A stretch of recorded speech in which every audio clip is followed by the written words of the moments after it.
Saham BBRI turun terus. Sejak video gue yang terakhir tentang saham BBRI, harga sahamnya ini masih lanjut turun terus sampai sekarang ada di harga 4.180. Nah, kita bakalan coba ya analisa lagi saham BBRI dan kita juga bakalan hitung lagi harga wajarnya saham BBRI. Tapi sebelum itu, jangan lupa subscribe dan tekan lonceng supaya kalian terus up to date sama channel Todopedia. Oke, yuk langsung aja kita mulai.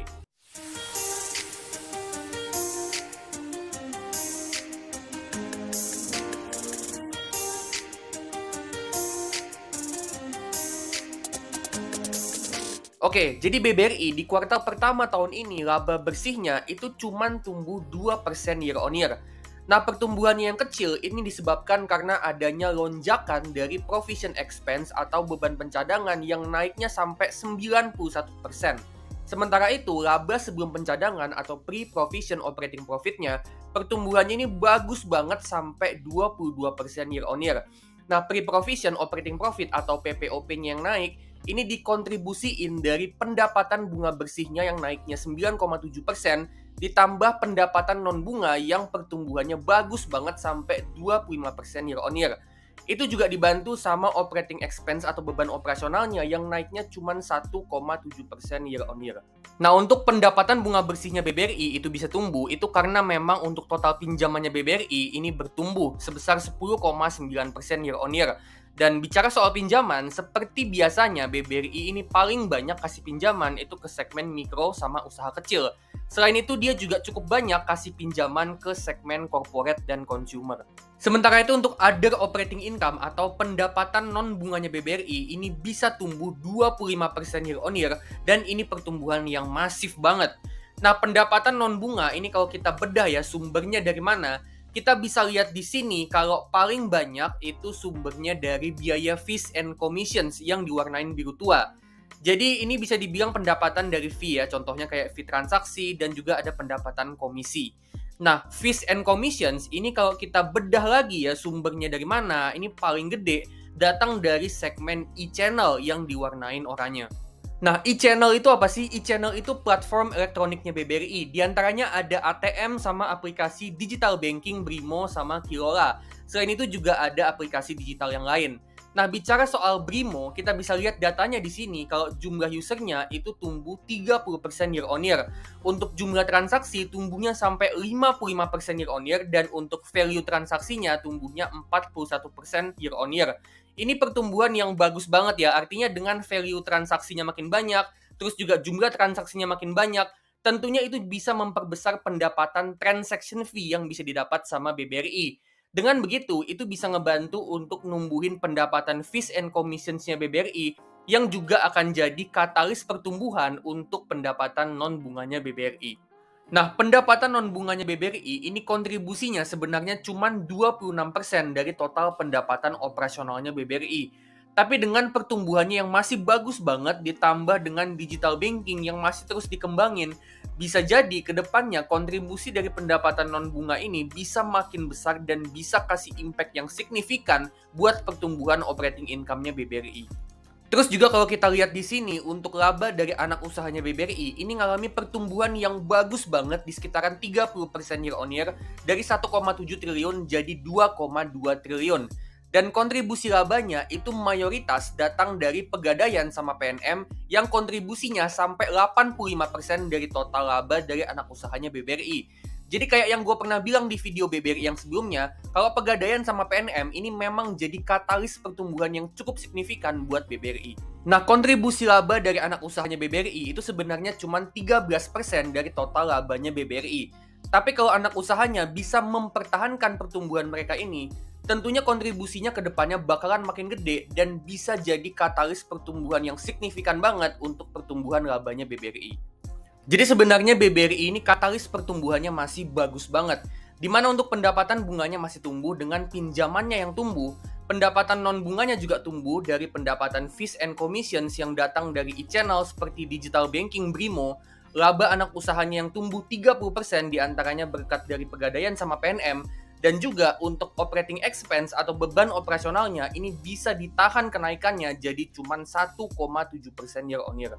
Dan bicara soal beban operasional, BBRI emang terus ningkatin efisiensi beban operasionalnya.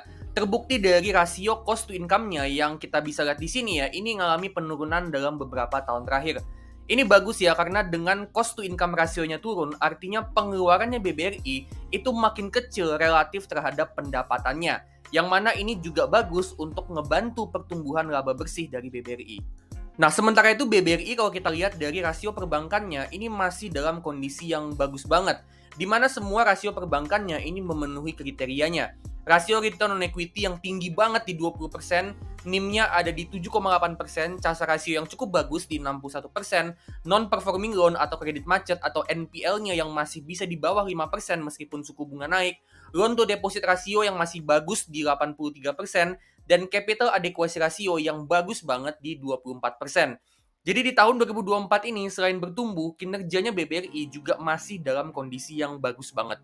Nggak cuman kinerjanya aja yang bagus, BBRI ini juga rutin bagi dividen.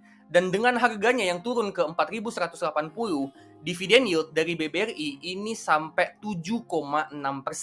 Yang mana ini dividen yield yang bagus banget untuk saham blue chip kayak BBRI.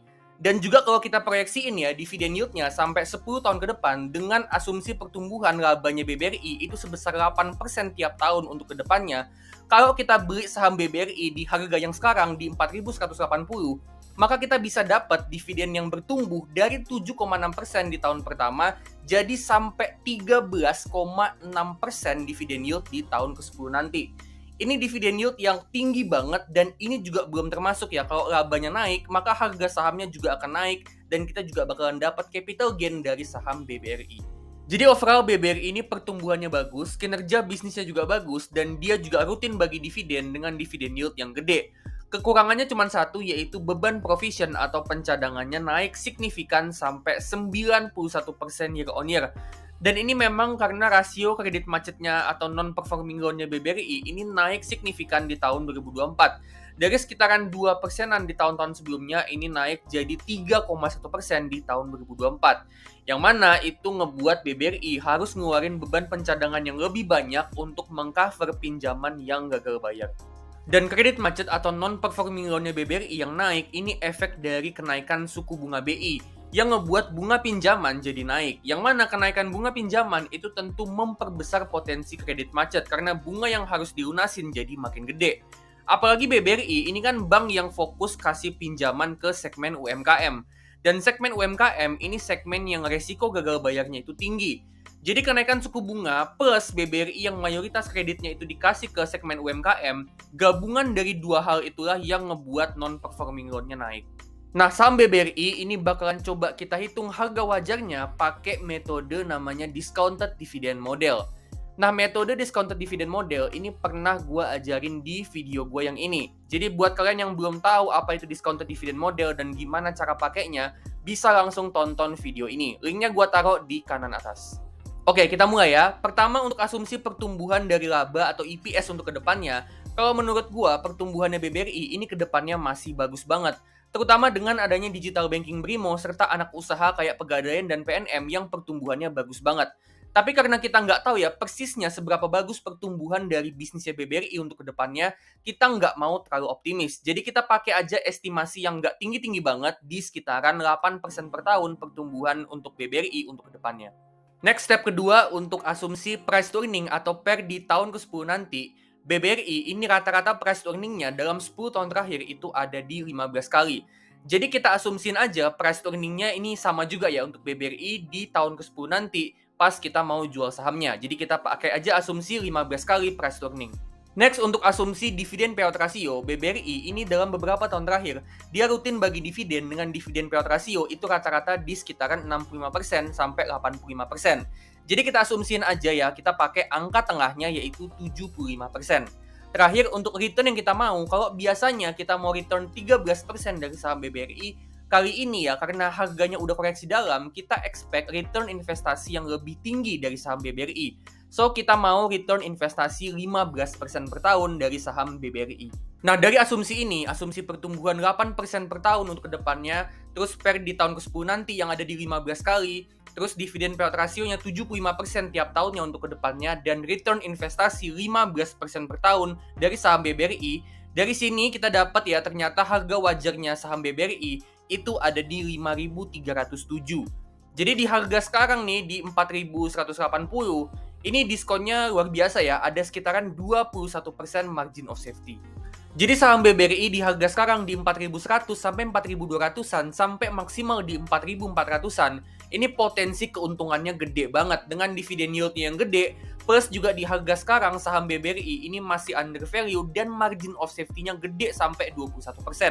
Ini belum termasuk ya kalau asumsi pertumbuhan laba yang tadi kita buat sebesar 8% per tahun, menurut gua ini cukup konservatif. Dimana dengan BBRI yang punya katalis pertumbuhan yang bagus banget, besar kemungkinan kalau pertumbuhan laba dari BBRI ini bisa lebih dari 8% tiap tahunnya ke depannya.